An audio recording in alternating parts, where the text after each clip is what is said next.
Assalamualaikum warahmatullahi wabarakatuh. Nama saya Muhammad Zainul Rizal dari kelas Ekonomi Syariah angkatan 2020 dengan NIM 204105020084. Di video ini saya akan memberikan tanggapan ataupun review mata kuliah Pengantar Ekonomi Makro Islam yang diampu oleh Bapak Abdul Wadud Nafis LCMI yang berjudul Inflasi dalam Ekonomi Konvensional dan Islam. Yang pertama yaitu definisi dari inflasi. Inflasi adalah kecenderungan naiknya harga secara umum dan terus-menerus dalam waktu dan tempat tertentu. Yang kedua, macam-macam inflasi.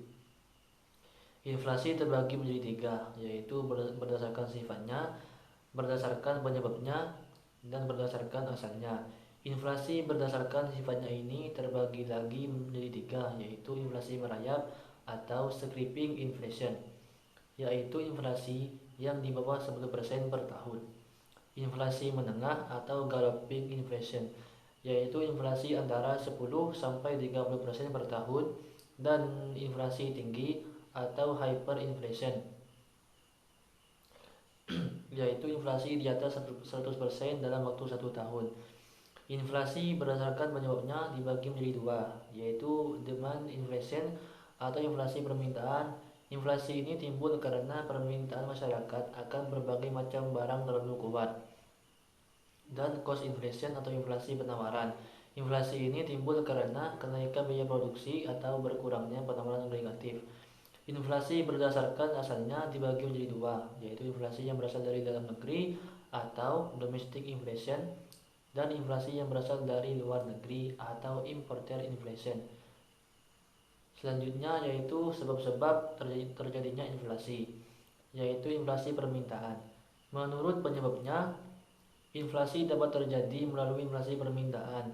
Permintaan akan barang oleh masyarakat terlalu berlebih-lebihan. Inflasi penawaran. Inflasi penawaran disebabkan oleh terjadinya penurunan penawaran total atau agregat supply sebagai akibat dari kenaikan biaya produksi. Inflasi campuran, yaitu inflasi yang mengandung unsur inflasi permintaan dan penawaran. Inflasi ini sering disebut juga dengan mixed inflation. Selanjutnya yaitu pembagian inflasi.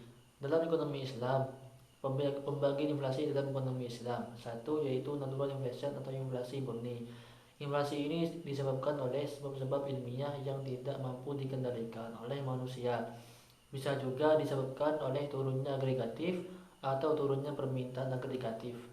Dua yaitu human error inflation atau inflasi yang dikarenakan kesalahan manusia. Bisa terjadi karena adanya korupsi, administrasi yang buruk, pajak yang berlebih, dan pencetakan uang yang dengan bermaksud mencari keuntungan yang berlebih. Keempat, dampak inflasi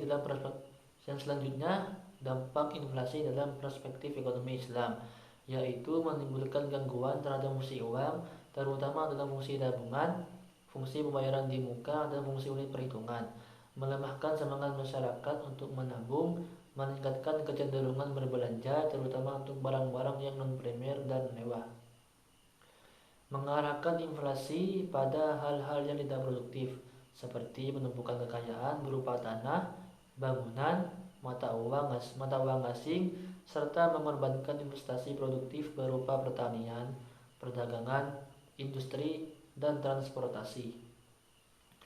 Berikutnya yaitu solusi inflasi dalam Islam. Satu, melalui kebijakan fiskal. Tujuan dari kebijakan ini dalam Islam adalah untuk menciptakan stabilitas ekonomi, tingkat pertumbuhan ekonomi, dan pemerataan pendapatan.